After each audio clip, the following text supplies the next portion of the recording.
जय जगन्नाथ।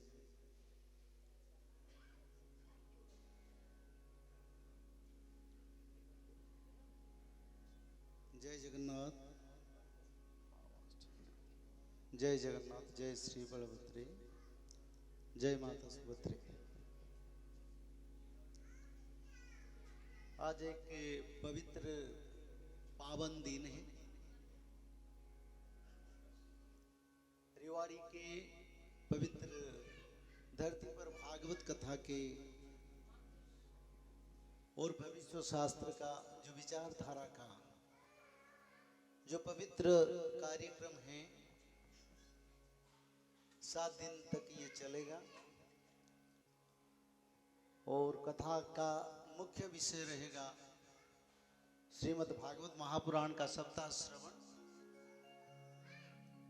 और कलयुग की जो अंत समय का जो जगन्नाथ संस्कृति में जो रचना है उसके बारे में भी कथा में विचार करेंगे। प्रभु श्री जगन्नाथ महाप्रभु के महिमा और लीला के बारे में भी कथा में विचार रहेगा।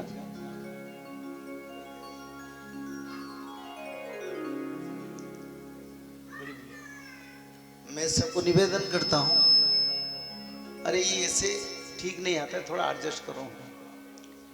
सबको निवेदन करता हूं, आप भक्ति भाव से कथा को श्रवण करें और कथा में जो पवित्र तत्व है जो मानव जीवन के लिए जरूरी है उसको अपना जीवन धारा में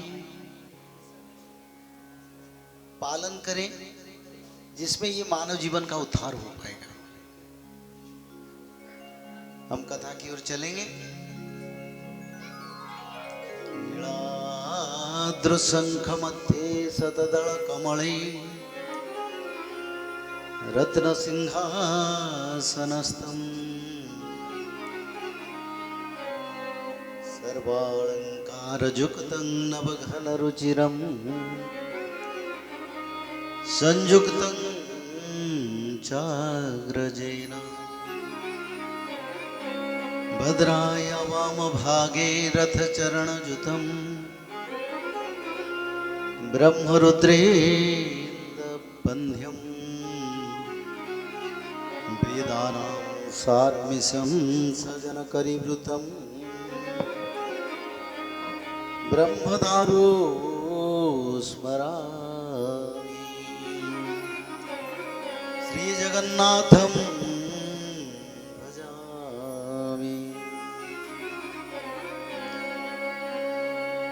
बराहपीड नटवरवपो कन्नयो कन्निकारं बिभ्रतभासमनककपीशं वैजयन्तीं जमानां रन्ध्राणवेणु अधरसुदया पूरयन् गोपवृन्दै स्वपदरमणं प्रविशद गीतकीर्ति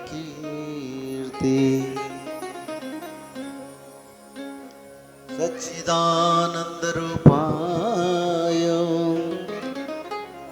विश्वोत्पत्त्यादिहेतवे तापत्रय विनाशाय श्रीकृष्णाय वयं नमो। राधा मुक्त पदारविंद मधुप त्रैलोक्यमौली स्थली निपत्य चित्त नीलरत्नमवनी धरावतारन्तकम्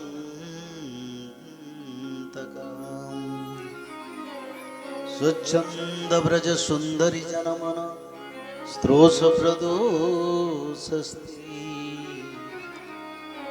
कंस ध्वंसन धूमकेतुरवतु नः त्वं देवकी नंदनं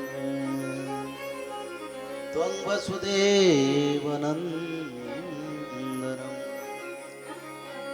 व्यासाय विष्णुरूपाय व्यासरूपाय वैष्णवे नमो वै ब्रह्मविदये वसिष्ठाय नमो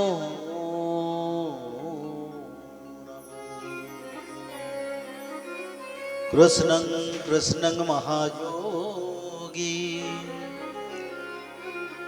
भक्तानां अभयंकरं देवकी परमानंदं सर्वमेव समानय राधा मुग्ध पदारविंद मधुप त्रैलोक्यमौळीस्तवे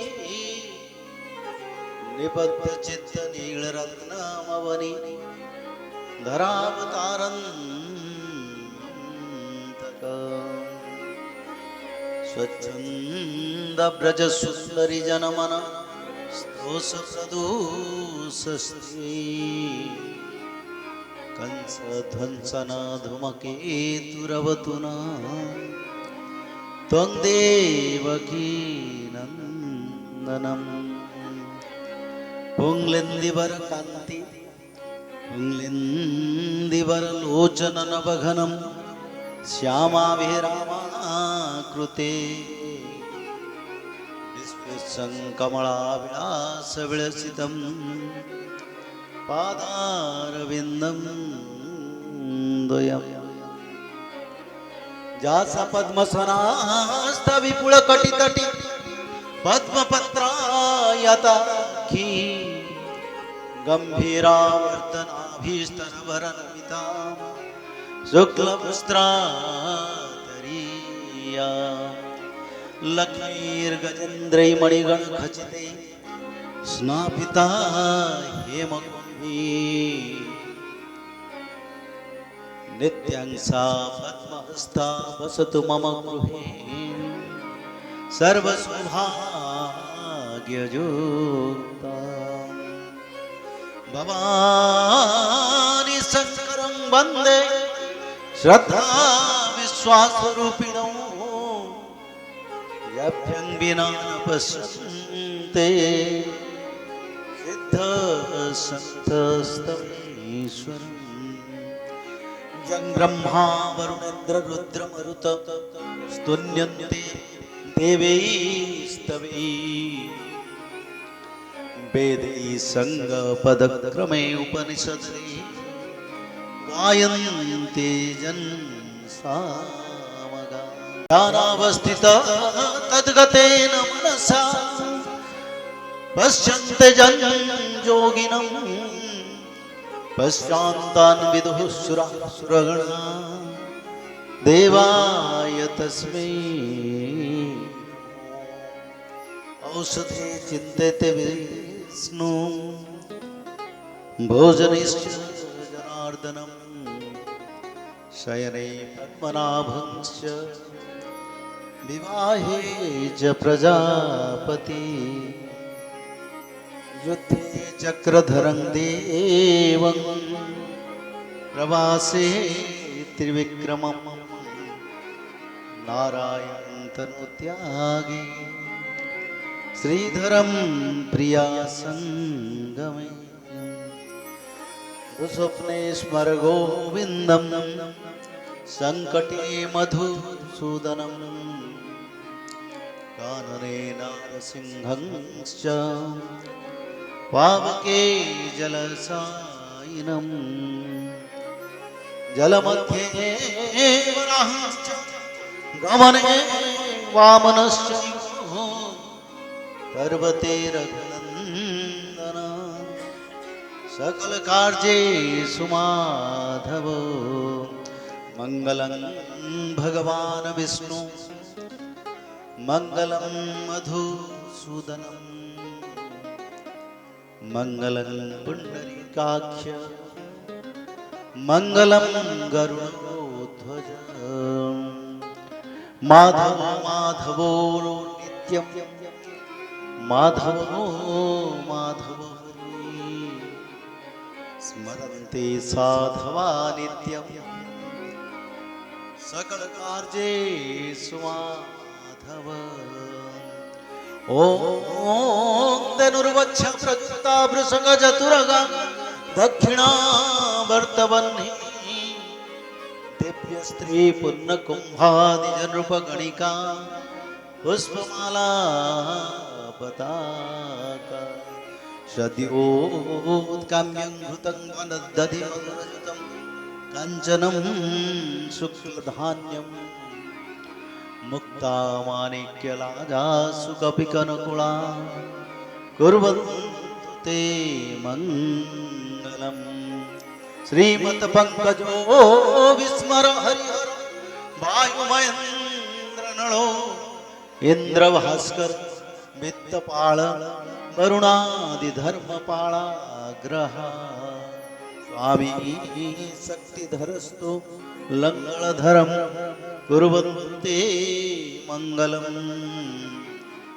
स्वामी शक्तिधरस्तु लङ्गलधरं कुर्वन्तु ते मङ्गलम्। तुभ्यं शोभितं लङ्गलसमुष कादम्बरी चञ्चलं रत्नाड्यम्बरकुण्डल भुजबलै राकान्तभूमण्डलम् वज्राभङ्मरचारुगण्डजुगलं नागेन्द्रचूडोज्ज्वलं सङ्ग्रामे चपलं शशाङ्कधवलं श्रीकामपालं भजे श्रीबलभद्रं भजे। मध्ये देवी परात्परा भगवती जा प्रकृति रूपिणी निर्लिप्ता गुप्तदेहात्रि जगत जननी सूक्ष्मरूपा विचित्रा देवी आनंद कंदा प्रणव तनुधरा सर्व सौभाग्य प्रदा देहि में भक्ति मुक्ति हरिपाद जुगले श्री जोगमाया स्मरामि श्री सुभद्रां भजामि उग्रं सौम्यं मणिमय मुकुटं कोटिबालार्ककान्तिसमं योगिनंगस्मात्रा पुरुषकर्मतात् आत्मा चक्राधिनाथम्। ओम नमो भगवते वासुदेवाय ओम नमो भगवते राधिका वल्लभाय। बोली सच्चिदानंद भगवान की जय। बोली जगन्नाथ भगवान की जय। बोलिए बलभद्र भगवान की जय। बोलिए माता सुभद्रा मैया की जय। बोलिए सुदर्शन महाप्रभु की जय। तो आज के दिन ऐसे पवित्र दिन ये हरियाणा के लिए देखे मौसम भी बदल गया क्योंकि हाँ भला लोग भक्त यहाँ कम है पर जिनका भाग्य में है ऐसे भक्त आए क्योंकि हमारी कथा कोई कथा नहीं है जहां गुरु शिष्य बनाना के लिए होता है ना, ऐसा कुछ नहीं है। सनातन धर्म का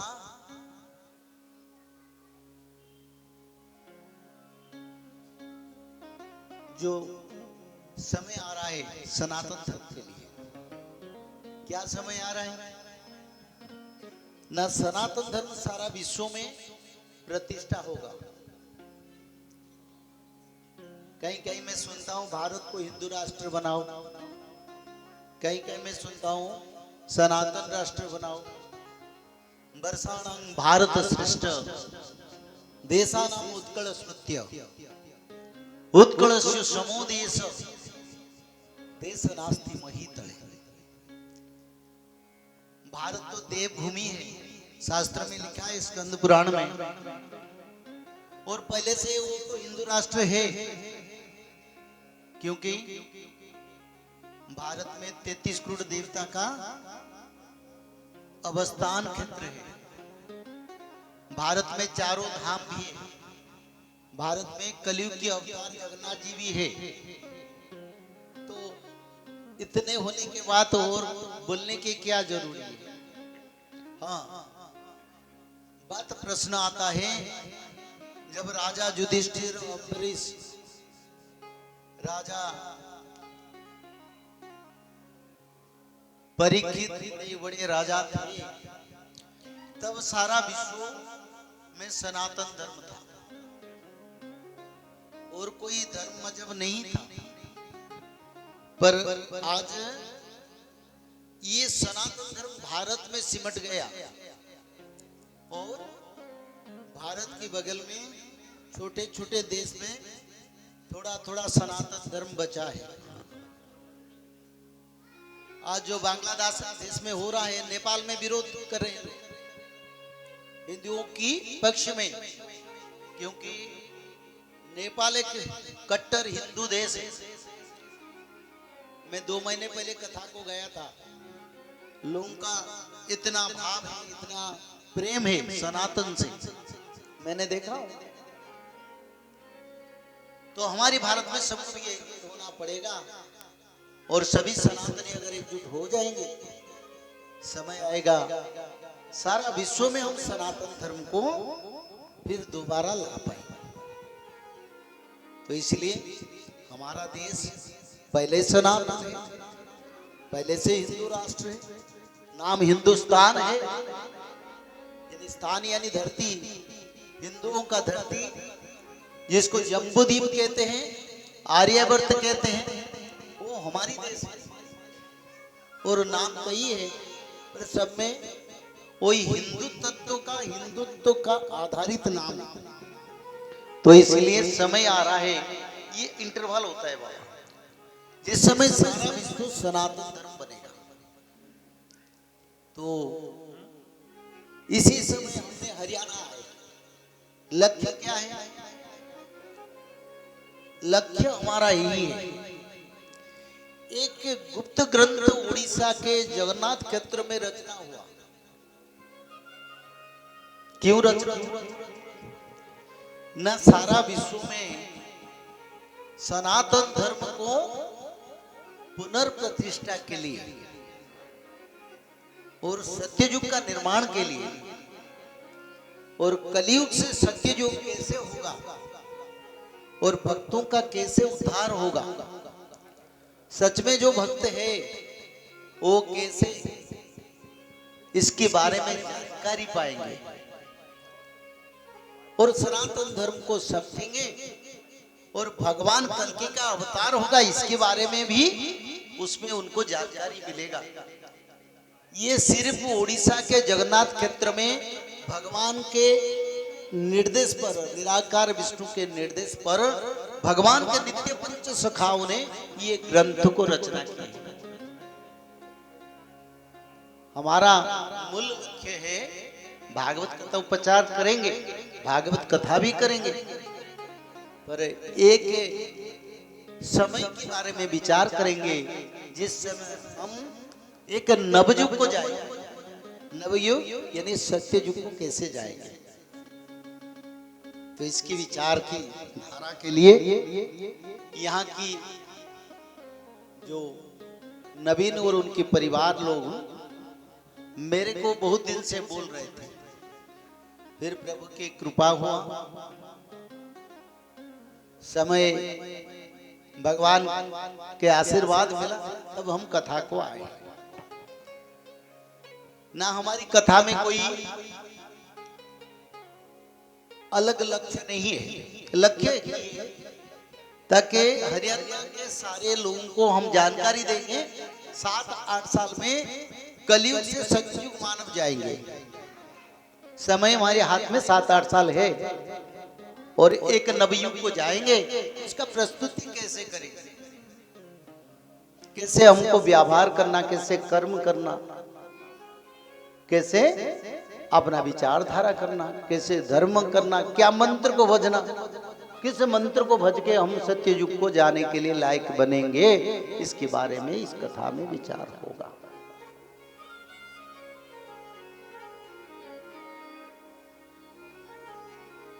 मनुष्य जीवन में हर मानव तो जन्म होते हैं, मृत्यु होते हैं। एक ना एक दिन जन्म होता है और एक ना एक दिन भी मृत्यु होता है। पर हमारी, आप जो बैठे हैं ना, हम लोगों का समय के बीच में एक अच्छा समय भी आ रहा है, जिस समय भगवान के दर्शन के लिए भक्तों को भी सुयोग मिलेगा। जैसे द्वापर युग में भगवान कृष्ण आए थे, त्रेता युग में भगवान राम आए थे, और भक्त लोग उनके साथ मिले, लीला में भाग भी लिए और परमार्थ प्राप्ति करके मुक्ति प्राप्त कर लिए। और इस समय जो हम जन्म हुए हैं, जो बैठे हैं आप लोगों के लिए ये बड़ा अच्छा समय, अवसर है, जिस समय 2032 या 2030 के बाद आप भगवान का दर्शन कर पाएंगे और भगवान प्रकाश भी होंगे। भक्त भगवान का लीला सारा विश्व में प्रचार होगा। और ऐसे समय पर यह कथा बड़ा महत्वपूर्ण है, क्योंकि सब तो कथा करते हैं, पर यह कथा नवयुग निर्माण, सत्ययुग निर्माण के लिए है। तो आज भागवत महापुराण के बारे में थोड़ा विचार करेंगे। और भागवत महात्म्य, जो भागवत महात्म्य नारद महामुनि पद्म पुराण में इसका वर्णन है। वो ये भागवत महापुराण का पहले पुस्तक अगर आप पढ़ेंगे तो पहले अध्याय से पहले भागवत महात्म्य है, इसका थोड़ा विचार करेंगे। पहले मैं भागवत क्या है आपको थोड़ा उसके ऊपर विचार करते हैं। ये जो भागवत, ये 4 अक्षर है। भागवत, भगवत, भ में भक्ति, यानी जितना अष्टादश पुराण भगवान वेद व्यास ने रचना किए हैं, जैसे ब्रह्मांड पुराण, ब्रह्म पुराण, विष्णु पुराण, ब्रह्मवैवर्त पुराण, कूर्म पुराण, लिंग पुराण, नारद पुराण, गरुड़ पुराण, श्रीमद भागवत पुराण को महापुराण दिए। भले सब तो पुराण है, पर ये महापुराण। तब भक्तों ने, ऋषि मुनियों ने पूछे, भगवान ये महापुराण क्यों? तब वेद व्यास जी ने बोले, निगम कल्पो तरो गलितं फलं सुकमुखा द्रव्य संयुक्तं पीबत भागवतं रसमालयो मुहुरो रसिका भुवि भाविका। ये ऐसे ग्रंथ हैं जिसमें चारों वेद भी है, और ये निगम वृक्ष में सारे शास्त्र डालियां के रूप में है, और इसकी जो अमृत फल है वो रस से भरा है। और वो रस को सुखदेव जी ने आस्वादन किए, और वो मनुष्य का मुक्ति ग्रंथ के रूप में महापुराण बन गया। तो इसलिए गीता पढ़ेंगे ज्ञान मिलेगा, सांसारिक कर्म मिलेगा। रामायण पढ़ेंगे तो राम के त्याग मर्यादा को आप सीखेंगे, धर्म संस्थापना देखेंगे। अगर विष्णु पुराण पढ़ेंगे तो सत्य युग से आदि विष्णु सनातन का सृष्टि कैसे भगवान विष्णु ने सृष्टि को सर्जना किया, तो विष्णु पुराण में उसको मिलेगा। गरुड़ पुराण में मनुष्य का जन्म, कर्म, विचार, यम यंत्रणा, क्या कर्म करना चाहिए, पिंडदान कैसे करना चाहिए, आत्मा का गति कहां कहां तक, वो गरुड़ पुराण में आप लोग पढ़ेंगे। स्कंद पुराण, वो भी अष्टादश पुराण में, जिसमें जगन्नाथ महाप्रभु के बारे में रचना है। सिर्फ जगन्नाथ महाप्रभु, और किसी के बारे में रचना नहीं। और ऐसे जितने पुराण है सब में एक एक तत्व है, पर भागवत पढ़ेंगे क्या मिलेगा? ना मुहुरो रसिका भूविभाविका, ये भवसागर की समुद्र में डूबने वाले प्राणियों को उद्धार करने के लिए भागवत महापुराण, तो इसमें मुक्ति मिलता है। भाव में भक्ति, ग में ज्ञान मिलता है, ब में वैराग्यता आता है, और भक्ति मुक्ति ज्ञान वैराग्य भगवत महापुराण सब इसमें है। इसमें रामचरित्र भी है, कृष्ण चरित्र भी है, बलराम चरित्र भी है, बुद्ध देव के अवतार के बारे में है, चैतन्य भगवान के बारे में है, 24 अवतार का वर्णन है, संन्यास योग, गृहस्थ योग, तामसिक, राजसिक, सात्विक, धर्म, पुण्य, कर्म, मुक्ति, सब कुछ उसमें भरा है। तो इसलिए अगर भागवत महापुराण कोई पढ़ते हैं, उनका आयु शतायु हो जाता है, उनका मृत्यु 100 साल से पहले नहीं होता है। कोई भी मनुष्य, कल एक प्रश्न मेरे को कोई कर रहे थे, मैं बोले मैं तो पढ़ा नहीं, मैं भागवत कैसे पढ़ूंगा? यानी मैं स्कूल नहीं गए हूं, मेरे को अक्षर पता नहीं, तो मैं भागवत कैसे पढ़ूंगा? मैं बोला अगर तुम्हारा मन है, तुम्हारा भक्ति है, तो कृष्ण भगवान तुम्हारा हाथ पकड़ के तुमको पढ़ा देंगे। बोला सच में ऐसा होता है? मैं बोला हाँ होता है। मैं उनको प्रमाण रखा। राजस्थान में हनुमानगढ़ में हमने कथा करने के लिए गए थे, वहीं पर विश्वनाथ नाम के एक व्यक्ति ने कथा करवाए थे, और कई भक्तों के साथ हम गए थे 2-3 साल पहले। उनकी पत्नी ने को जगह सबको पूछा आप भागवत पढ़ते हैं ना? हाँ पढ़ते। तो उनकी पत्नी ने हाथ उठा और खड़ा हुआ, तो उन्होंने बोला मैं अनपढ़ हूं, मैं स्कूल नहीं गया हूं, जब से आपका YouTube में मैंने देखा ताकि भागवत पढ़ने से मनुष्य को मुक्ति मिलेगा, तब मेरा भी मन कहा मैं भी भागवत पढ़ूं। पर मेरे पतिदेव ने बोले अरे तू कैसे पढ़ोगे, तू तो कोई पढ़े नहीं, कैसे पढ़ोगे? तो बोले भगवान करवा ही देंगे। ऐसे भक्ति है। फिर भागवत लाए,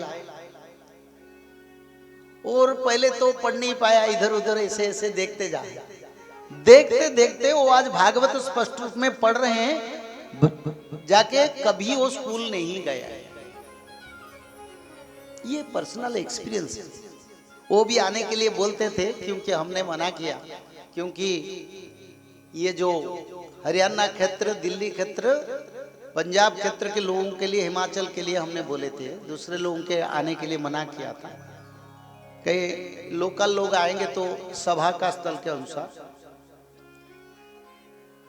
तो ऐसे बिना गंवार ना पढ़ने वाले लोग भी भागवत को पढ़ पाते हैं, क्योंकि जब कृष्ण भगवान शरीर त्याग किए, तब उद्धव जी ने पूछे प्रभु आप अगर धरती छोड़ेंगे तब कलयुग का प्रवेश कर जाएगा, लोग विधर्मी बन जाएंगे, गोहत्या का हत्या होने लगेगा, संसार में पाप बढ़ने लगेगा, और संसार विभ्रांत कर बन जाएगा, विपथगामी बन जाएगा, प्रभु आप मत छोड़िए धरती। तब भगवान श्री कृष्ण उद्धव जी को भागवत प्रदान किया।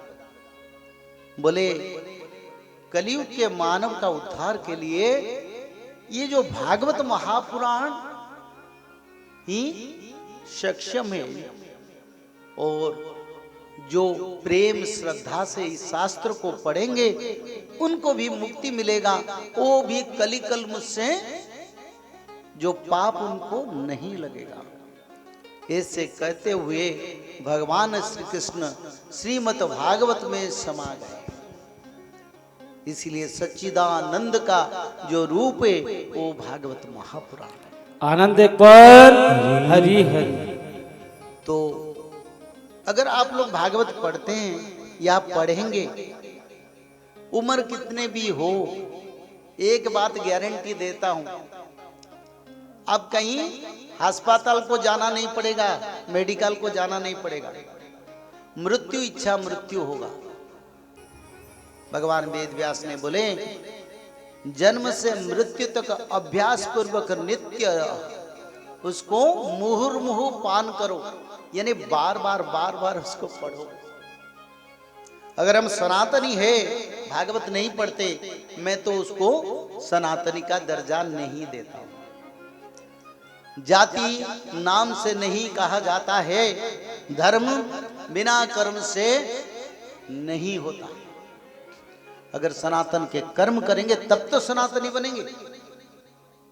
अगर हम कंप्यूटर पर्सनल नहीं है, पढ़े नहीं, तो उस ऑफिस में हमारा क्या काम है। अगर हम टेक्निकल जानते नहीं, किसी प्लांट में जाएंगे तो हमारा क्या काम है। ऐसे भागवत नहीं पढ़ते हैं तो सनातन धर्म से क्या जानेंगे। तो इसलिए हर दिन भागवत पढ़ो। भागवत महापुराण पढ़ने से सभी देवता एक कृपा दृष्टि से, शंकर भगवान, ब्रह्मदेव, इंद्रदेव, 33 करोड़ देवादेवी, अष्ट दुर्गा, सप्तशती चंडी, सारे नवग्रह कृपा दृष्टि में वो मानव को आशीर्वाद प्रदान करते हैं। तो इसलिए भागवत महापुराण भक्ति मिलता है, ज्ञान मिलता है, वैराग्यता मिलता है और तत्व भी मिलता है, अंत में मुक्ति भी मिलता है। तो इसीलिए आप लोग भी भागवत पढ़ें। कौन कौन भागवत पढ़ते हैं हाथ उठाइए।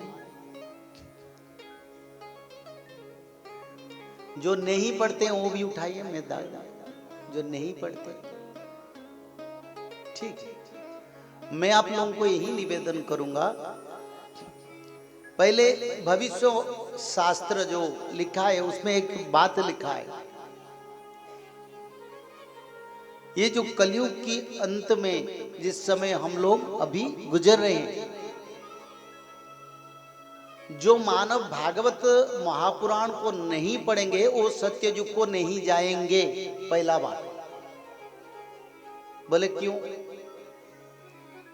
क्योंकि सत्ययुग ऐसे युग है जिस समय में मनुष्य के शरीर में 4 पाद धर्म का विराजमान करेगा कर्म में, तप सोचु दया दान।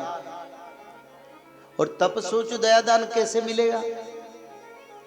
ना भक्ति ज्ञान वैराग्य में वो तत्व समाहित है। तो इसलिए अगर भागवत जी पढ़ेंगे तो आप 4 पाद धर्म को आचरण करने के लिए आपके शरीर, आपके मन, आपके विचार, आपकी कर्म, उसमें परिवर्तन हो जाएगा। तो इसलिए अगर आप सत्ययुग को जाना चाहते हैं तो भागवत महापुराण पढ़ेंगे। जो श्रद्धालु भागवत महापुराण लेना चाहेंगे, यहाँ भी हम भागवत पुराण बांटेंगे अंतिम दिन में, तो जो भक्त चाहेंगे लेके उसको पढ़ेंगे। तो उनके लिए आप लोग को जहाँ नाम लिखते हैं ना, वही पर नाम लिखवाइए। क्योंकि एक भागवत दान में 1000 अश्वमेध यज्ञ का फल मिलता है। एक भागवत महापुराण अगर किसी को दान कर दें तो 1000 गोदान का फल मिलता है। इतना महत्वपूर्ण है, अलग शास्त्र में इसका तत्व नहीं है। तो इसलिए आप लोग हर दिन भागवत पढ़े। अब कलयुग नहीं है, अब सत्ययुग आ रहा है। अगर सत्ययुग आ रहे हैं तो हमको पहले भागवत जी को पढ़ना पड़ेगा, क्योंकि कलयुग था, मनुष्य मनमानी कर रहा था। वो मनुष्य अलग थे, पर सत्ययुग के मानव सभी ब्रह्मज्ञानी बनेंगे, सभी तत्वज्ञानी बनेंगे, सभी पवित्र बनेंगे, सभी में वैराग्यता आएगा, सभी में शास्त्रों का ज्ञान आएगा, सभी भगवान को भक्ति करेंगे। तो इसलिए आप लोग भागवत पढ़ें। सच्चिदानंद रूपाय विश्वोत्पत्त्यादि हेतवे तापत्रय विनाशाय श्री कृष्णाय वयं नमः। हे कृष्ण, मेरे हृदय पर विराजमान करके 3 पाप चक्र से मेरे को उद्धार कर। क्या क्या पाप चक्र मैंने बताया? एक पाप चक्र कहाँ आता है ना? बाल्य अवस्था 12 साल से 24 साल तक, किशोर उम्र, 24 से 50 युवा, 2 पाप चक्र। तीसरा पाप चक्र वानप्रस्थ समय 50 से मृत्यु तक, उसी समय जो पाप करते 3 पाप चक्र से सीधा सीधा मुक्ति मिलता है, ये भागवत महापुराण को पढ़ने से। एक के शब्द श्रीमद् भागवत महापुराण का एक शब्द अगर पढ़ेंगे तभी भी आपको गोदान का फल मिलेगा। एक शब्द मुंह में उच्चारण कर लिया भागवत, बस। तो इसलिए बड़ा विनाश का समय से पहले जगन्नाथ जी का बड़ा कृपा है। और यहाँ जो कथा हो रहा है जगन्नाथ जी की उपस्थिति में पहले बार हो रहा है, कभी ऐसा नहीं है, ये पहले बार हो रहा है यहाँ। और जगन्नाथ क्षेत्र से जगन्नाथ आए हैं। ये जगन्नाथ जी हमारे साथ सारा भारत भ्रमण करते हैं। फिर जगन्नाथ जी जब कल के रूप में आएंगे, बोलेंगे यहाँ कथा हुआ था, मैं आया था, तुम लोगों ने पहचाना नहीं, धर्म को नहीं माने आप, मैं क्या करूं। अभी प्रभु दारू ब्रह्म के रूप में आए हैं, फिर मानव रूप में जब आएंगे पूछेंगे, अरे यह तो कथा हुआ था, कितने लोग आए थे? सब बता गया था। जो लोग माने वो लोग तो उद्धार होंगे, जो नहीं मानेंगे उनका संहार होगा।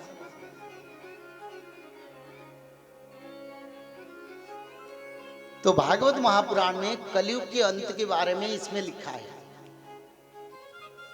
भागवत महापुराण में कलयुग की अंत के बारे में लिखा है।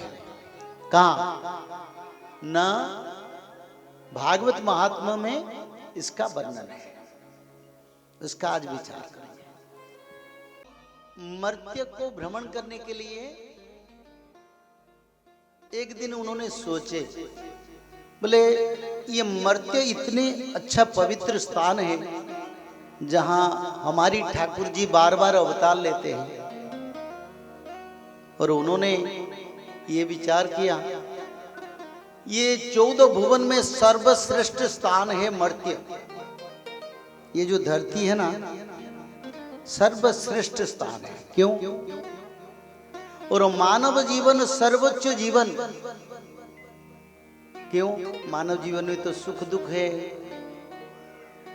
कहीं विरह भी है, कहीं आनंद भी है। कोई दुखी है, कोई सुखी है, कोई गरीब है, कोई धनी है, कोई ज्ञानी है, कोई मानी है, कोई रोगी है तो कोई भोगी भी है। फिर भी कैसे ये इतने बड़ा क्षेत्र बन गए? क्योंकि मानव जीवन से मनुष्य को आगे जाने की रास्ता मिलता है, और मानव जीवन से मनुष्य देवता बनता है, मनुष्य से देवता होते हैं। जितने देवता हैं ना, वो सब कभी मनुष्य थे, और अपना कर्म के कारण वो देवता बन गए। जैसे प्रहलाद देवों का देव इंद्र बन गए।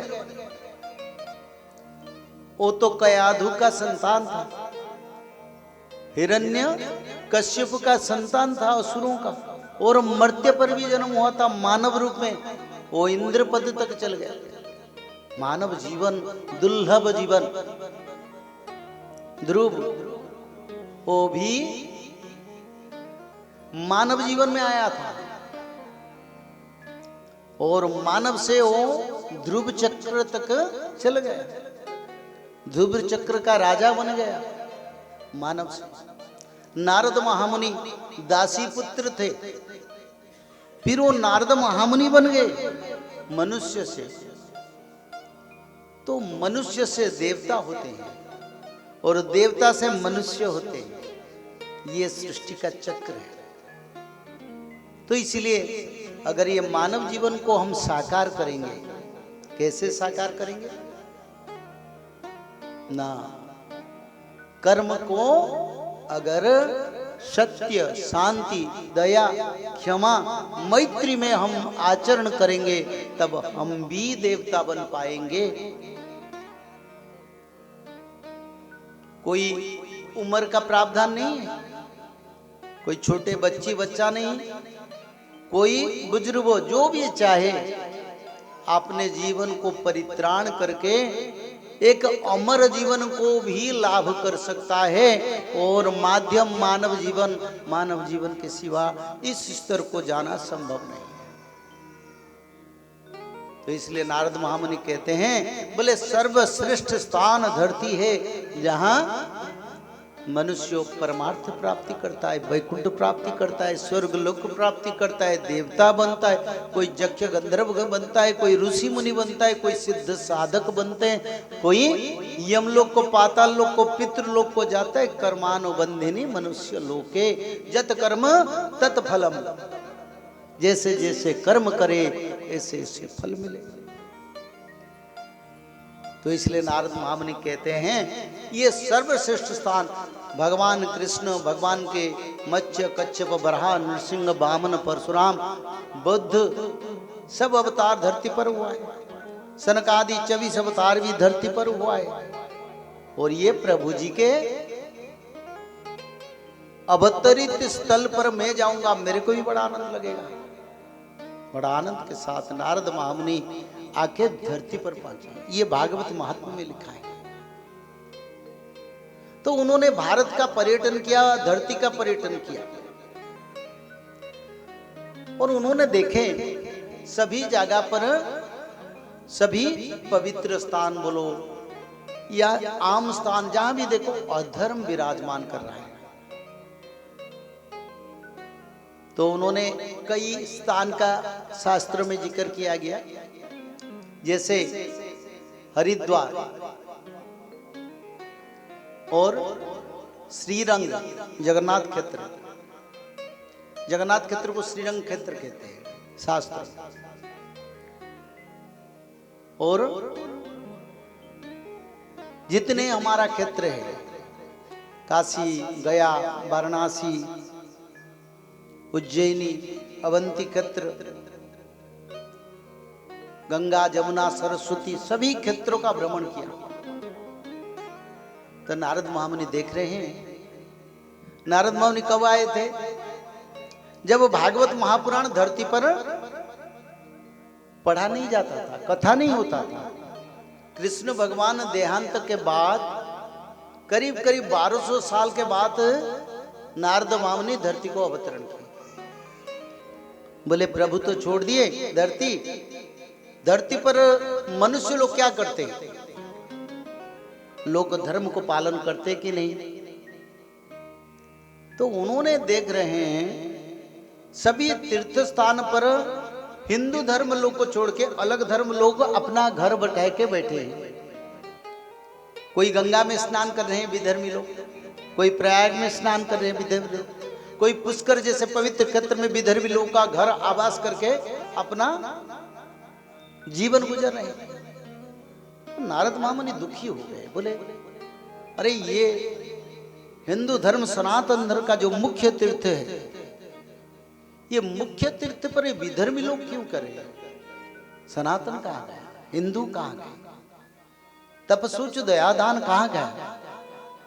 पितृलों को पिंडदान नहीं होता है, और धर्म क्षेत्र में संगम में स्नान डुबकी नहीं होता है। नारद महामुनि बड़ा दुखी हो गए। बोले धर्म अब नहीं है,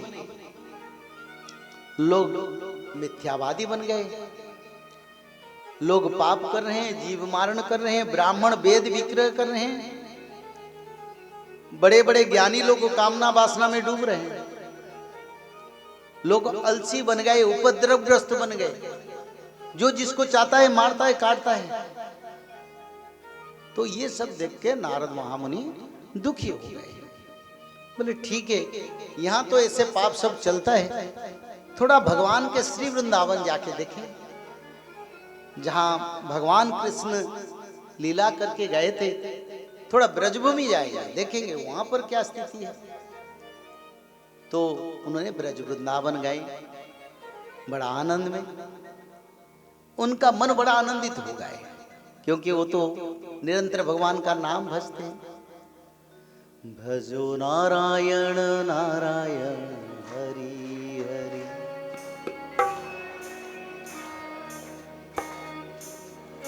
जपो नारायण नारायण हरि हरि, नारायण नारायण हरि हरि, भजो नारायण नारायण हरि हरि, नारायण नारायण हरि हरि। तेरी लीला सबसे न्यारी न्यारी हरि हरि, तेरी लीला सबसे न्यारी न्यारी न्यारी न्यारी, तेरी लीला सबसे न्यारी न्यारी हरि हरि, लीला सबसे न्यारी न्यारी हरि हरि।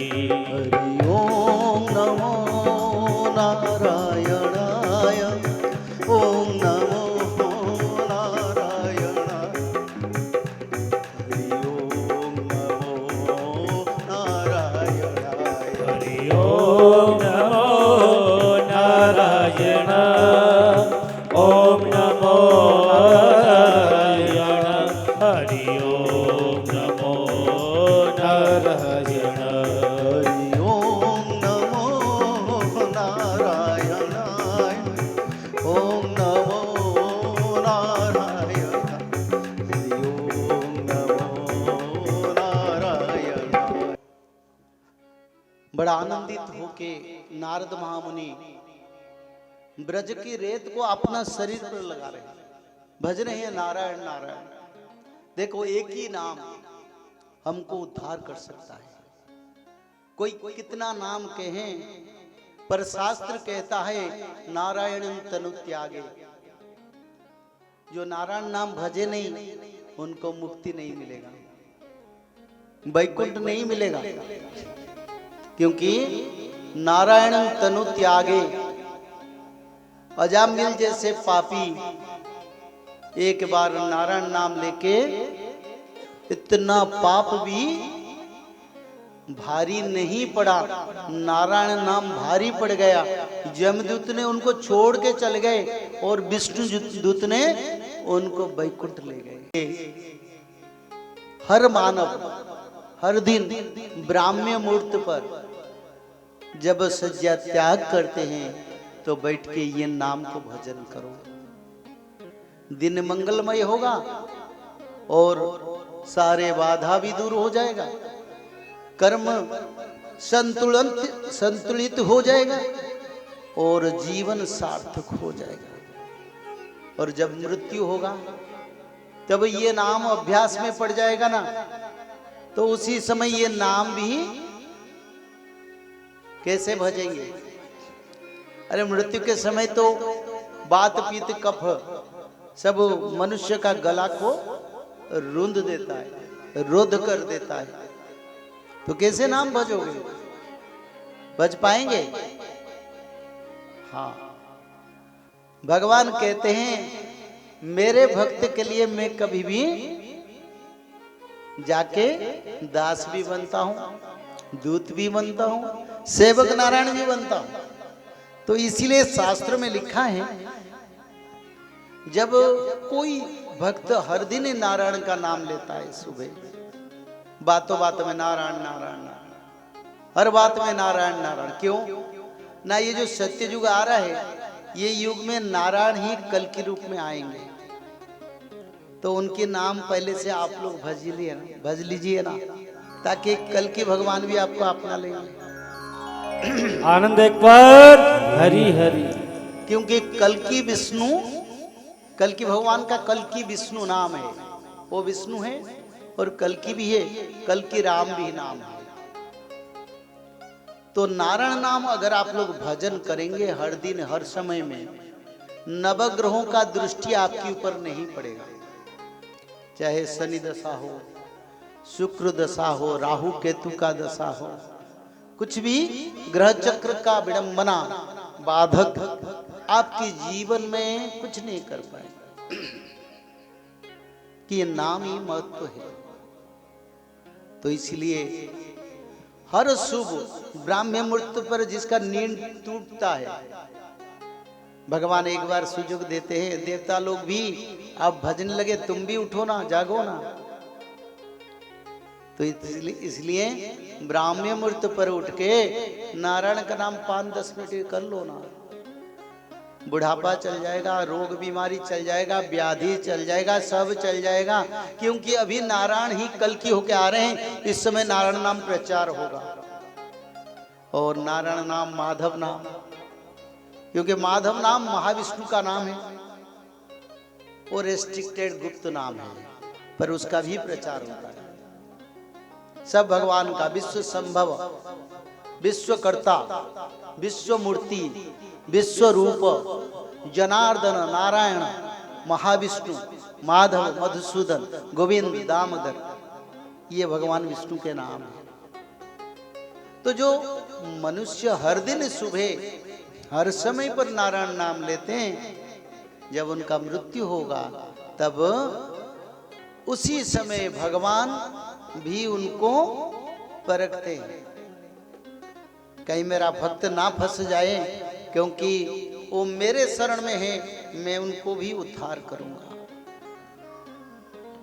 जिस समय हम मृत्यु की ओर जाएंगे, आंखें देखते ही देख नहीं पाएगा, चाहते ही बात मुंह से निकल नहीं पाएगा।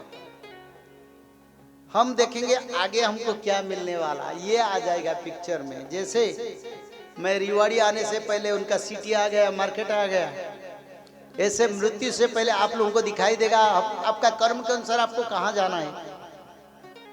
यमदूत आके खड़ा हो जाएंगे, किसी के लिए विष्णुदूत आके खड़ा हो जाएंगे, किसी के लिए पितृलोक से आ जाएंगे लेने के लिए, किसी के लिए भूत लोक दिखाई देगा, किसी लोग के संजीवनीपुर, यमपुर भी दिखाई देगा। तक ऐसे दंड मेरे को मिलने वाला है, ऐसे ऐसे कर्म मेरे जीवन में मैं किया हूं, उसका फल मेरे को भुगतना ही है। पर जो नारायण नाम बजते हैं ना हर दिन, भले वो बेड रिडिन है, बोल पाते नहीं, कोमा में भी है, फिर भी गला में पानी नहीं जाता है। उसी समय स्वयं भगवान आदि विष्णु सनातन आते हैं, आग कर्म करके निकल जाने के लिए एक अवसर दिए। भाड़ा का घर है और हम रहते हैं, 50-60 साल रहना है, उसका बाद छोड़ना है। हम कहां से आए, कौन बता पाएंगे? हमारा उत्पत्ति कहां से हुआ? ये जो शरीर मिला है, ये कहां से मिला है?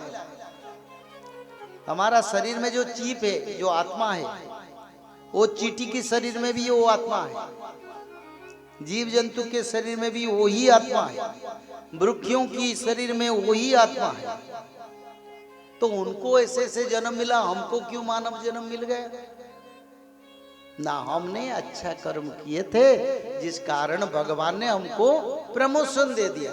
बोले मानव जीवन देते हैं, ज्ञान बुद्धि विवेक सब कुछ मैं देता हूं, अच्छा बुराई का विचार करने के भी विवेक शक्ति देता हूं, रोजगार करने का, खुद कमाना खुद खाने की शक्ति देता हूं, चलने फिरने की शक्ति देता हूं। एक ही जीव जो मानव है, खुद का कमाता है, बनाता है, खाता है, दूसरा जीव निर्भर करता है, वो खुद बना नहीं पाता, पराई की लुंठन करते, पराई के ऊपर निर्भर करते हैं, या पराई को छीन के खाते हैं।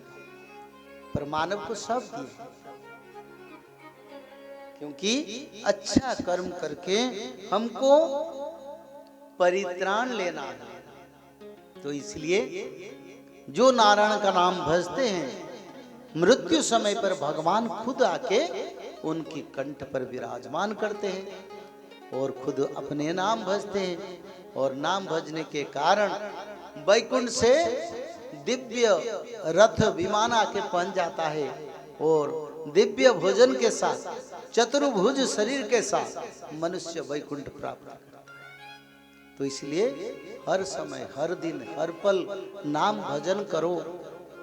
सनातनियों का धर्म है निरंतर नाम भजन करना। इसलिए चैतन्य भगवान ने हाथ में माला दे दिया, बोले ये छूट जाएगा, माला पकड़ेगा तो भजते रहेगा। तो इसलिए आप लोग नारायण का नाम, माधव का नाम भजन करो। आपने कोरोना दिखे हैं ना? नहीं दिखे हैं। आगे कोरोना से बड़ा बीमारी आएगा, एक एक गांव सफा हो जाएगा, सब लोग मर जाएंगे। बचेगा कौन? कौन बचेगा? जो लोग अच्छा कर्म करते हैं। क्या कर्म करते हैं? त्रिकाल संध्या, भागवत पठन, भगवान विष्णु माधव नाम को भजन करते हैं, वो लोग बच जाएंगे। आज लोग संपत्ति के लिए लड़ाई करते हैं, भाई भाई से पैसा के लिए लड़ाई होता है, परिवार में मैं मेरा मैं बड़ा तू बड़ा है, ये लड़ाई चलता है। आगे लड़ाई करने के लिए कोई नहीं रहेगा। जितना जमीन चाहो ले लो, लोग तो नहीं रहेंगे। हरियाणा का लोक संख्या मानो 2-2.5 करोड़ लोग रहेंगे, 10 लाख, और सब चलेंगे अपने रास्ता पर। समय 7-8 साल, ज्यादा समय नहीं है। आप लोगों को ये मिराकल यानी ये सपना की तरह लगे होगा, पर हमने शास्त्रों में पढ़े और आपको बताने के लिए आए। हम शास्त्रों में पढ़ के आए। किसी को बाद नहीं पड़ेगा धर्म के बिना। जिसका पास धर्म होगा वो बचेगा, जिसका पास धर्म नहीं वो नहीं रहेगा। कितने बड़े हो, कितने ज्ञानी हो, कितने क्षमतावान हो, कितने शक्तिशाली हो, धर्म बचेगा। तो इसलिए कोरोना का बाबा आएगा, ब्लड वोमिटिंग होगा, 1 घंटा में नहीं 5-10 मिनट में मृत्यु हो जाएगा। एक बीमारी आएगा, सुन लो, ब्लड वोमिटिंग, ब्लड उगाएगा। रात में घर में सोएंगे, सुबह सुबह सारे परिवार लोग मरेंगे, दरवाजा खुलेगा नहीं। क्या हुआ? न सबका हार्ट चोक होगा। इसी समय आ रहा है। रास्ता में एक गाड़ी चलाते चलाते गिर जाएंगे, ऑफिस में काम करते करते गिर जाएंगे, कोई कारण नहीं। छोटे बच्चे हार्ट अटैक में जाएंगे। समय बड़ा मूल्यवान, कैंसर फैलते जाएगा। 30% लोग कैंसर में जाने वाले हैं। रक्षा क्या करेगा? क्या रक्षा करेगा? कौन सा नाम? जय जय माधव माधव माधव माधव माधव माधव माधव माधव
आनंद एक पर हरि हरि।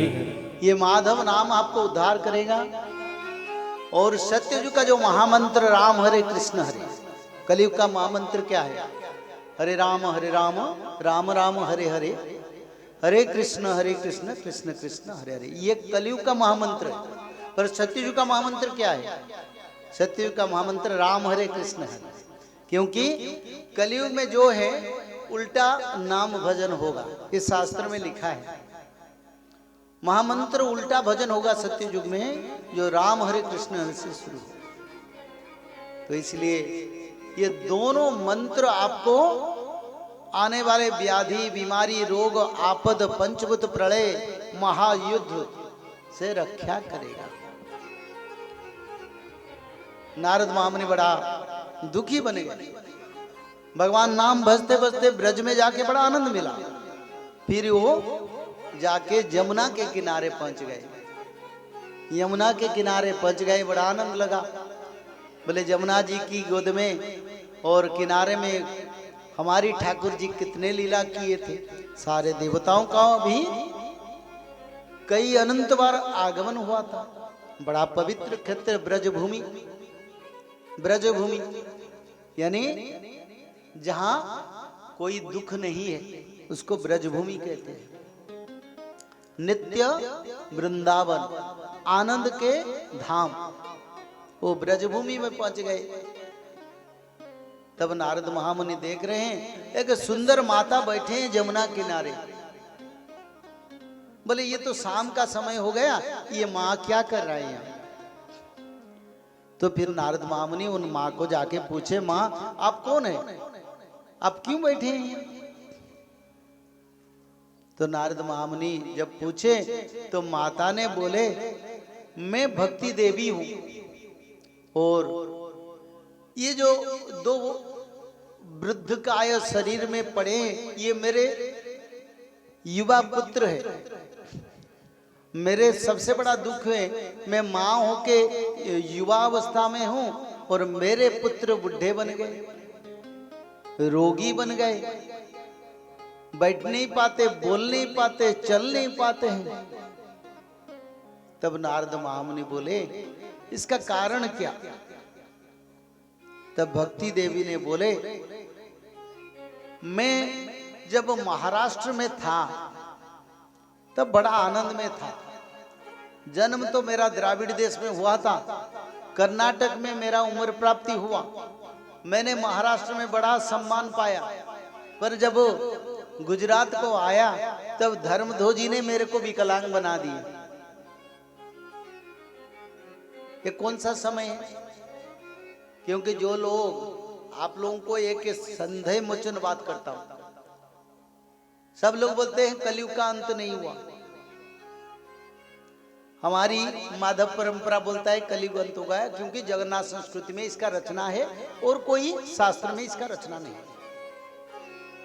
पर भागवत महापुराण में यह प्रमाण मिलता है, जब नारद महामुनि कृष्ण भगवान के देहांत के 1200 साल बाद धरती को आए, तब उसी समय भागवत महापुराण कथा नहीं होता था। और क्या होता था? ना लोग विधर्मी बन गए थे, जीव हत्या बढ़ गया था। सभी लोग पापी, भ्रष्टाचारी, उपद्रवग्रस्त, आलसी, मिथ्यावादी, और सभी परिवार में पिता माता को कोई सम्मान नहीं देता था, सालक को सम्मान दे जाता था। सभी तीर्थ पर विधर्मी लोग निवास करते थे। तो आज से करीब, आज कलयुग को कितना उम्र हुआ? 5127 साल हो गए। तो 5027 साल, 127 साल हो गया। 1200 साल पहले नारद महामुनि आए थे।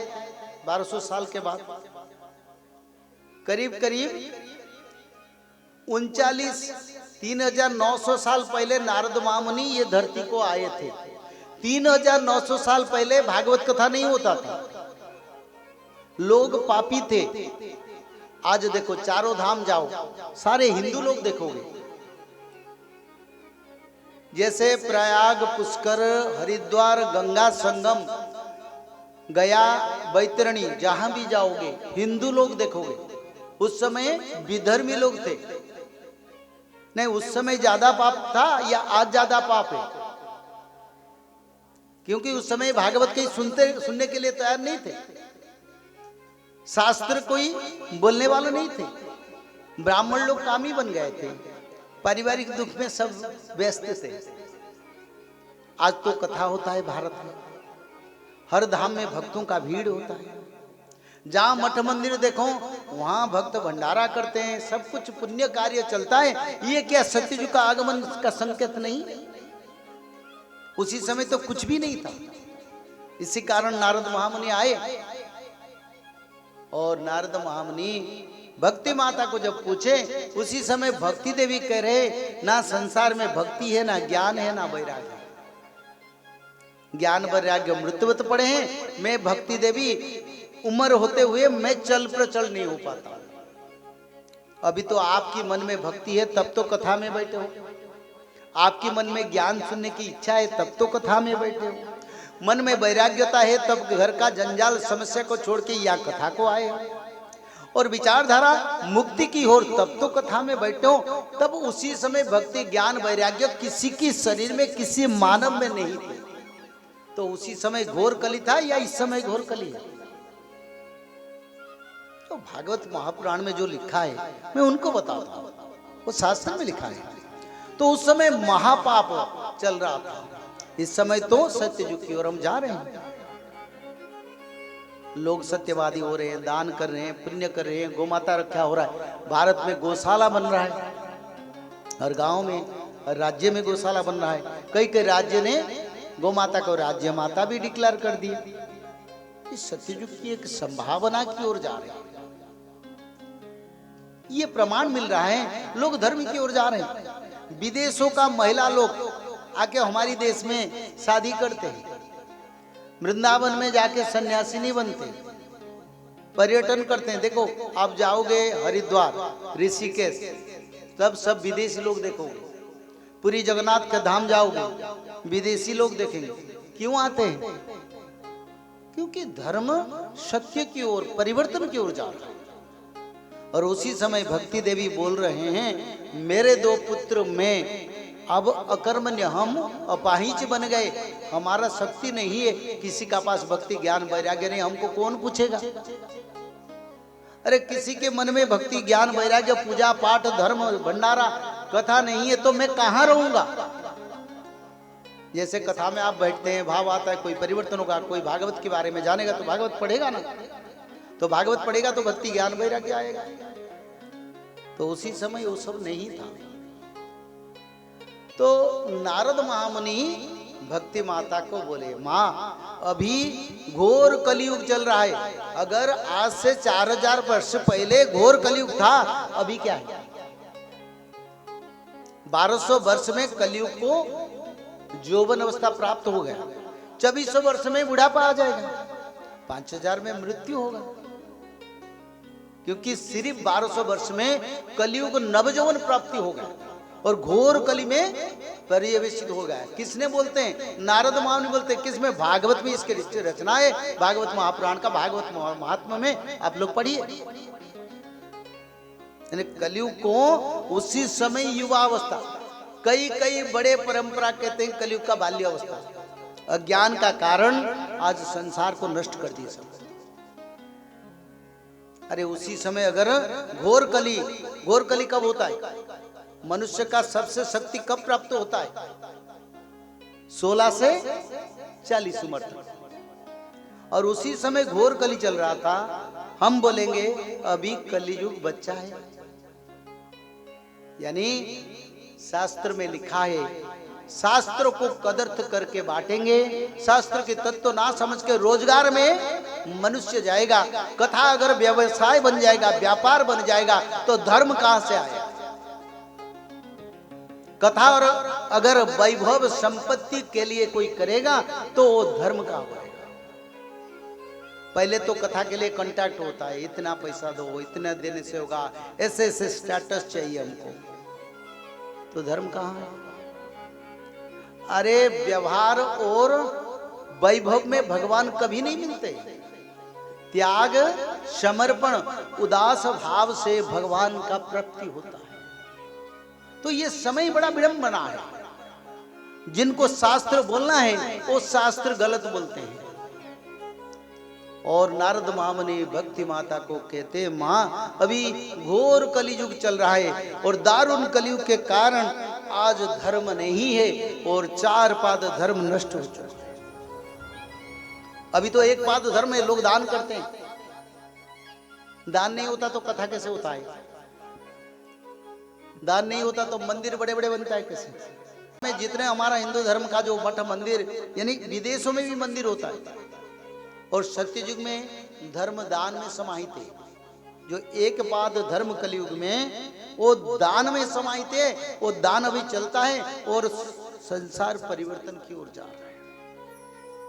तो इसलिए नारद महामुनि कहते हैं, माँ अभी घोर दारुण कलियुग चल रहा है, तो इसलिए ऐसा स्थिति है। मैंने भी सारा भारत पर्यटन किया, जहाँ देखो हिंदू धर्म के बड़े बड़े धर्म क्षेत्र धामों पर विधर्मी लोग हैं, कोई हिंदू को मैंने नहीं देखा, कोई सनातनी को नहीं देखा। और सनातन धर्म को रक्षा करने वाले बड़े परंपरा कामना वासना और वेद विक्रय कर रहे हैं, पैसा मुलचाल कर रहे हैं, घर में बैठे हैं, कहीं नहीं घूमते, कहीं प्रचार नहीं होता, कथा नहीं होता, कुछ भी नहीं। तो इसलिए नारद महामुनि बोले, मैं भक्ति ज्ञान वैराग्य को पुनर्जीवित करूंगा ताकि धर्म बचे। तब नारद महामुनि ने ज्ञान वैराग्य को वेद मार्ग में भगवत गीता सुनाया, कोई प्रभाव नहीं। फिर उन्होंने शास्त्र वेद पुराण आगम निगम बताया, फिर भी कोई लाभ नहीं हुआ। फिर प्रभु जी का नाम भजने लगे। एक क्षण के लिए ज्ञान वैराग्य उठ के बैठे, दुर्बलता के कारण, शरीर कमजोरी के कारण फिर वो सो गए। तब नारद महामुनि बड़ा दुखी हो गए, बोले मृतक को मैं जीवन देता हूं, मैं किसी को छू देता हूं, मरने वाला वो बच जाता है, पर ज्ञान वैराग्यों का कुछ नहीं होता है, उनका कोई प्रभाव नहीं पड़ता है, क्या पाप बढ़ गया। तब उसी समय नारद महामुनि को स्वर्गवाणी हुआ, बोले नारद तुम प्रचेष्टा करो और समय व्यर्थ नहीं होगा, तेरा कर्म व्यर्थ नहीं होगा और तुम कर्म करो। और तुमको कोई दिव्य पुरुष इसके बारे में बताए, ये भी कहा। तो नारद महामुनि सारा भारत पर्यटन किया, बोले ज्ञान भक्ति मुक्ति ज्ञान वैराग्य कैसे पुनर्जीवित होंगे। भारत के कोई संतों ने उसका उत्तर नहीं दे पाए। फिर नारद महामुनि तपस्या के लिए बद्रीधाम चले, बोले बद्रीधाम जाके तपस्या करेंगे, उसमें मेरे को ज्ञान मिलेगा, ताकि मैंने भक्ति माता को जो वचन दिया हूं उसको पूर्ण करूंगा। वहीं पर जब तपस्या में बैठे तब उनको दिव्य पुरुषों का दर्शन हुआ, सनकादि ऋषियों का, सनक सनातन सनंदन सनत कुमार। तो दर्शन करते नारद महामुनि उन दोनों को प्रणाम करे, तो सनकादि ऋषियों ने बोले, नारद तुम्हारा ये दुखदायक भाव कैसे है, ऐसे दुखी क्यों? तो नारद बोले, मर्त्य पर सनातन नहीं है, धर्म नहीं है, भक्ति ज्ञान वैराग्य अमृतवत पड़े हैं। आप कोई उपाय बताए ताकि उनका पुनर्जागरण हो, फिर धर्म फैले और संसार में सभी हरि भक्ति में लीन हो। तो फिर सनकादि ऋषियों ने बोले, एक ही उपाय है। तब नारद महामुनि बोले, भगवान बताओ क्या उपाय है। ना सप्ताह श्रवण भागवत संकीर्तन, 7 दिन भागवत कथा मर्त्य पर शुभारंभ करो, और भगवत कथा आरंभ होने से ज्ञान वैराग्य और भक्ति माता पुनर्जीवन, उनको शक्ति मिल जाएगी, वो अपना जीवन को पुनश्च प्राप्त कर पाएंगे। तब नारद महामुनि बोले, भागवत कथा कहाँ करेंगे, स्थान निरूपण कीजिए।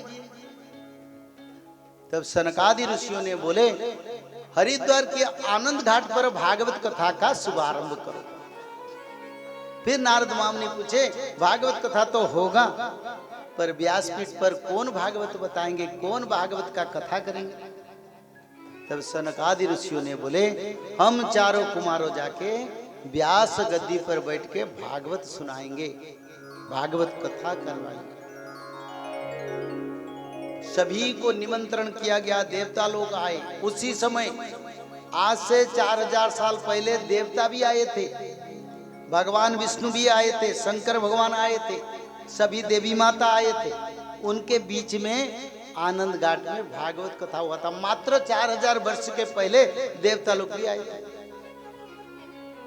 और भागवत कथा शुरू होते होते ज्ञान वैराग्य और भक्ति माता भगवान के नाम भजन करते करते उस स्थान पर पहुंच गए। बड़ा आनंद भाव से नाम भजने लगे। तब भक्ति देवी आके बड़े आनंद में नाम भजने लगे। तब नारद महामुनि बड़े आनंद हो गए और भक्ति देवी ने नारद महामुनि को बोले, आपकी प्रचेष्टा में मेरे 2 पुत्र का भी पुनर्जीवन मिला, आज मैं बहुत आनंद हूं। और उसी समय अखिल ब्रह्मांड के ठाकुर जी देव देव आदि विष्णु महाप्रभु सच्चिदानंद आके भगवान विष्णु भी पहुंच गए। अपना कृपा कटाक्ष से सबको आनंदित कर दिया। और सनकादि ऋषि सभी भगवान का स्तुति करने लगे। जहाँ भागवत कथा होता है वहीं पर भगवान आते हैं, सब देवता आते हैं, सभी तीर्थ आते हैं, क्योंकि भागवत कथा महापुण्यकारी है। और भक्ति मुक्ति ज्ञान, भक्ति मुक्ति, भक्ति और ज्ञान वैराग्य दोनों को, तीनों को पुनर्जीवन मिल गया भागवत कथा से। उसी दिन से आज तक सत्ययुग का कार्य होते हुए आज हम फिर कथा कर रहे हैं। भारत में सभी जगह पर कथा हो रहा है। और कलयुग का यौवन अवस्था से आज कलयुग जा चुका है। अब कलयुग नहीं है, अब सत्ययुग आ रहा है। क्योंकि कोई भी मानव अगर 25 साल में युवा होता है, 50 साल में बुढ़ापा आता है। और 1200 साल में कलयुग युवा बन गया तो 2400 साल में बुढ़ापा आ गया और 5000 साल में उनका मृत्यु हो गया। तो इसलिए आप कलयुग नहीं है, भागवत में इसका प्रमाण मिला। देखें, भागवत महापुराण में इसका प्रमाण मिल रहा है। तो ज्ञान वैराग्य भक्ति मुक्ति आज मनुष्य हृदय पर हो, जिस कारण आप लोग कथा को आते हैं, भंडारा होता है, मठ मंदिर बनता है, गौ माता का सेवा होता है, दान धर्म पुण्य होता है। लोग परिवार के जीवन में सुख शांति से है, क्योंकि अभी भक्ति ज्ञान वैराग्य विराजमान है। और एक स्थान पर भागवत महापुराण में कलयुग की अंत के बारे में रचना है। श्रीमद् भागवत महापुराण का 12 स्कंद के 2 अध्याय में क्या लिखा है? कलयुग का अंत कब होगा लिखा है ना? नहीं, जो लोग भागवत पढ़ते, आप लोग पढ़े हैं ना? क्या पढ़े बेटा बताओ?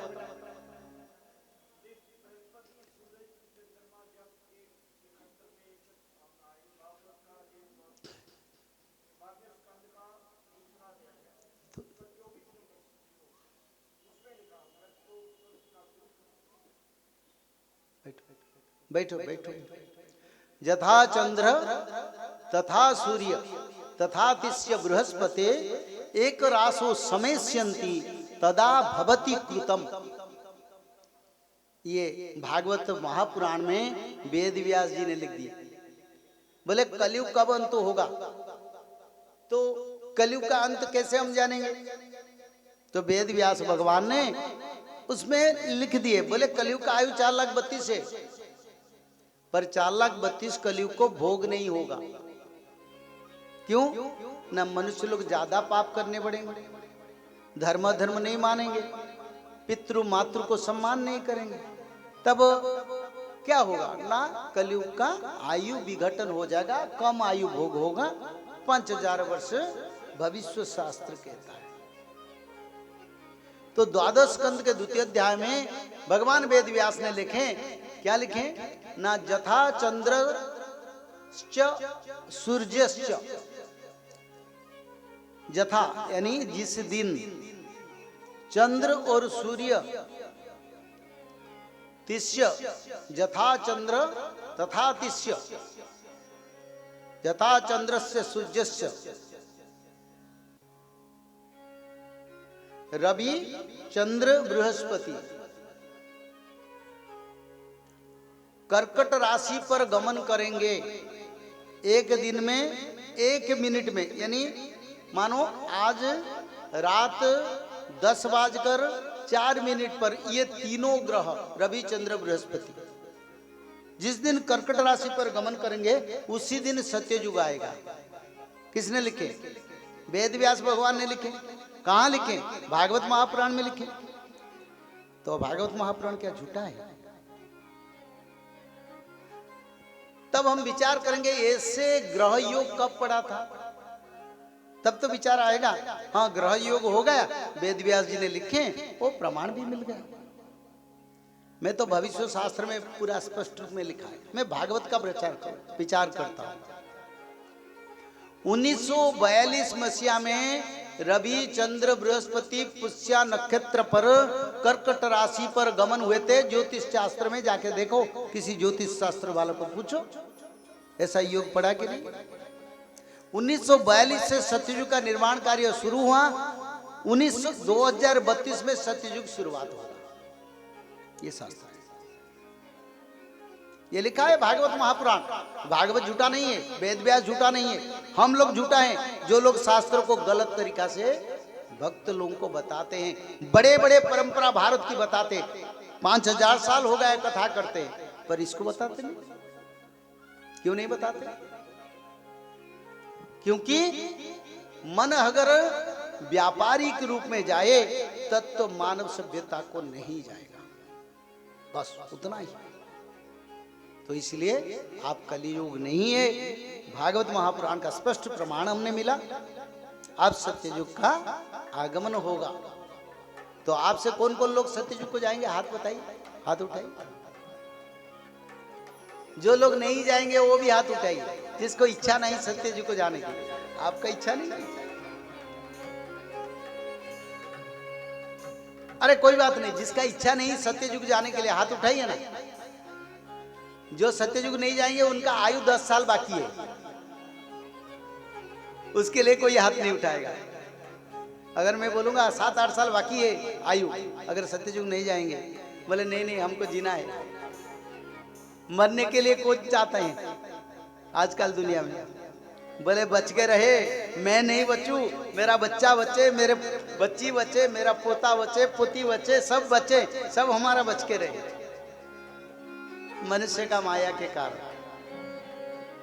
तो इसलिए युग निर्माण होगा सत्ययुग। सत्य, शौच, दया, दान, 4 पाद धर्म। थोड़ा शांति शांति शांति में। सत्य, शौच, दया, दान। सत्य क्या है? बातों में सत्यवादी बनो। शौच क्या है? कामना वासना से दूर रहो। दया क्या है? जीव जंतु पेड़ पौधे जो तुम्हारा ऊपर निर्भर करते हैं उनको छोटा सा दान दया करो। और दान जो दुखी है, जो नीडी पर्सन है, मनुष्य हो सकता है, जीव जंतु हो सकता है, वृक्ष भी हो सकता है, कुछ भी दान। किसी को जल दान, किसी को अर्थ दान, किसी को श्रम दान।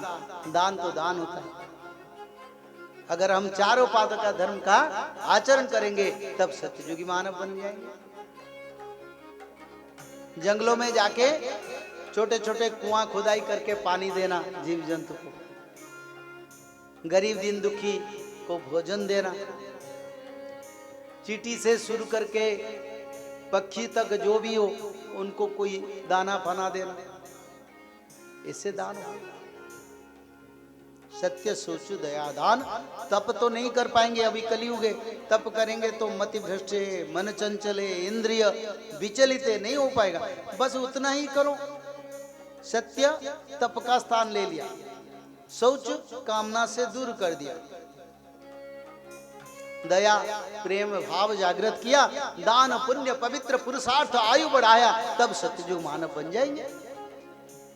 तो इसलिए 13 लक्षण जब दिखाई देगा तब कलयुग का अंत होगा। ये शास्त्र में लिखा है, जगन्नाथ संस्कृति। आनंद एक पर हरि हरि। 13 लक्षण। धर्मं संकुचितं तपो विरहितं सत्यं च दूरं गतं लोका धर्मतः दिजश्च लोभिता नारीव सा मानवा निर्विर्जा पृथिवी निरसो धीरसा नीचा महतागता भूपाल निज धर्म कर्म हिता विप्रकुमार गगता भार्या भातृविरोधिनी पररता पुत्र पिता द्वेषिणी हा कष्ट कलवर्तते धन्य नराजो मृता। ये 13 लक्षण धरती पर जब होगा तब सत्ययुग आएगा, तब कलयुग का अवसान होगा। कल इसको विचार करेंगे।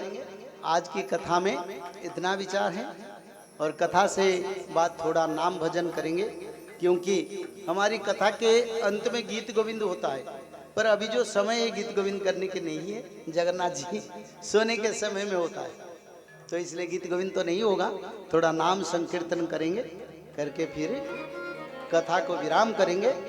ये जो माधव नाम है ये सत्ययुग का नाम है, और जो महामंत्र है राम हरे कृष्ण हरे वो सत्ययुग का महामंत्र है। जो मानव इस मंत्र को भजन करेंगे ये सत्ययुग के लिए लायक बन जाएंगे। उन्हीं लोगों का आयु बढ़ जाएगा, आने वाला बीमारी समस्या से उन लोगों को रक्षा मिलेगा।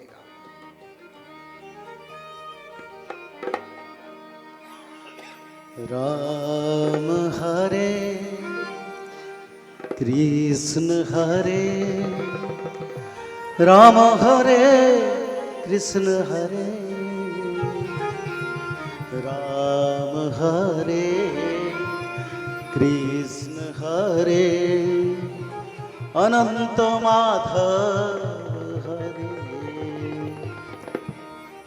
राम हरे कृष्ण हरे राम हरे कृष्ण हरे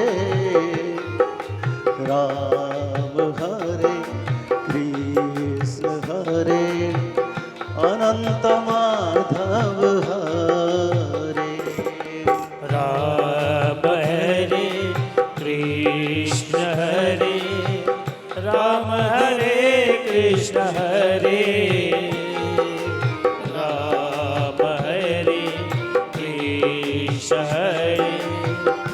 अनंत माधव हरे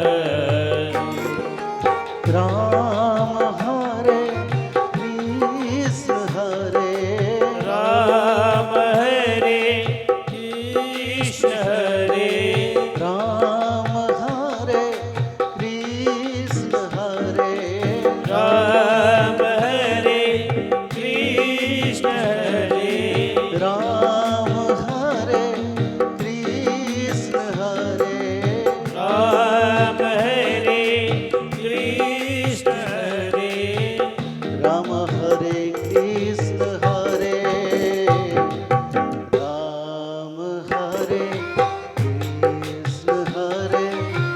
राम हरे कृष्ण हरे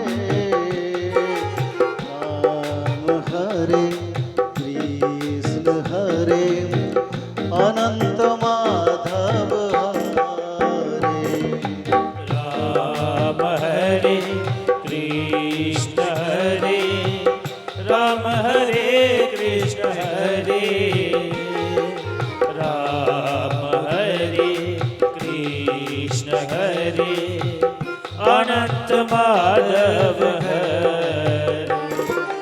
माधव माधव माधव माधव माधव माधव माधव माधव माधव माधव माधव माधव माधव माधव जय जय माधव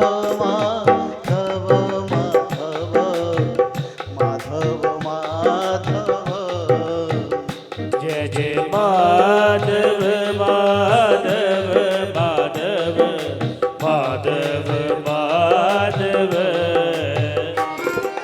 माधव माधव माधव माधव माधव माधव माधव माधव माधव माधव माधव माधव माधव जय जय सत्यानंद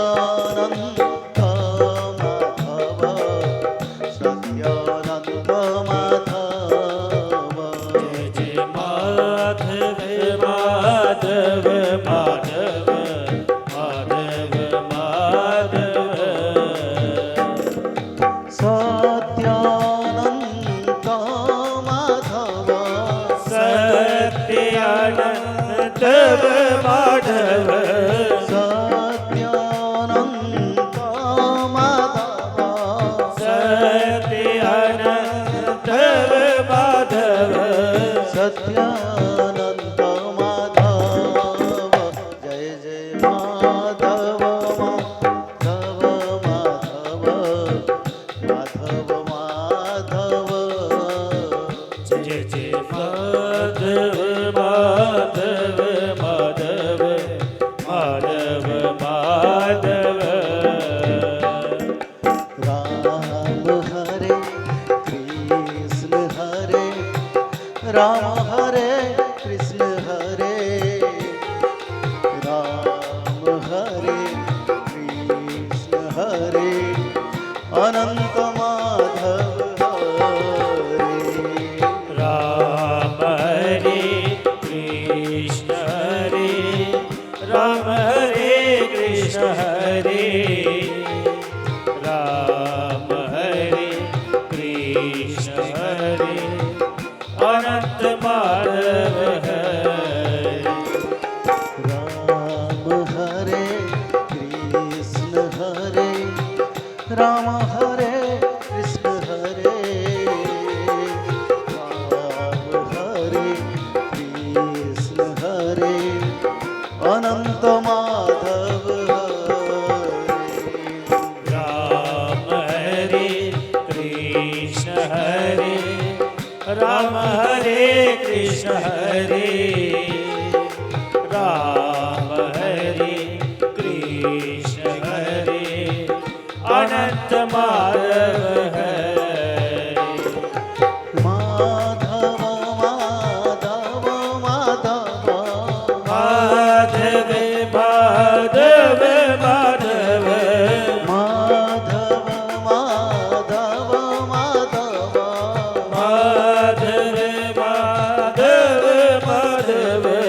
माधव माधव माधव जय जय माधव माधव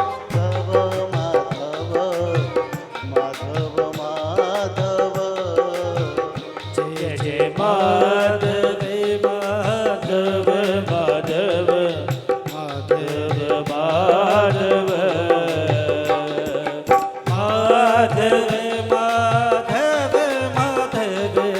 माधव माधव माधव माधव माधव माधव भो जय जय सत्यानंद माधव माधव माधव भो जय जय माधव माधव माधव माधव माधव राम हरे कृष्ण हरे राम हरे कृष्ण हरे राम हरे कृष्ण हरे अनंत माधव हरे राम हरे कृष्ण हरे राम हरे कृष्ण हरे राम हरे कृष्ण हरे अनंत माधव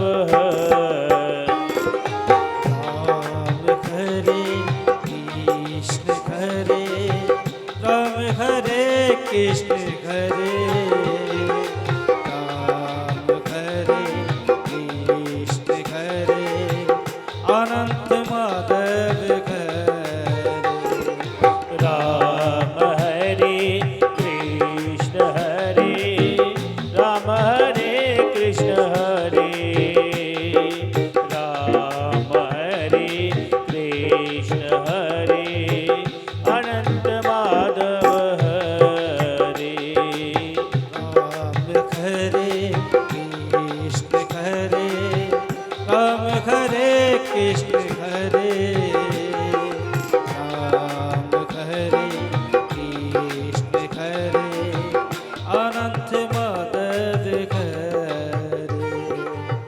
अनंत माधव हरे अनंत माधव हरे बोले श्री वृंदावन बिहारी लाल की जय हो बोले माँ श्री राधा रानी की जय हो बोले जगन्नाथ भगवान की जय हो बोले बलभद्र भगवान की जय हो बोले सुभद्रा भगवान की जय हो बोले सुदर्शन भगवान की वेदानुधरते जगन्निवहते भुवोलमुद्बिभ्रते दैत्यं धारयते बलिं छलयते क्षत्रिक्षयं कुर्वन्ते पौलस्तं जयते हलं कलयते कारुण्यमातुन्नते म्लेच्छान्मुच्यते दशाकृतिकृते श्रीकृष्णाय तुभ्यं नमो श्रीराधिका वल्लभा नमो। आज की कथा को विराम करते हैं।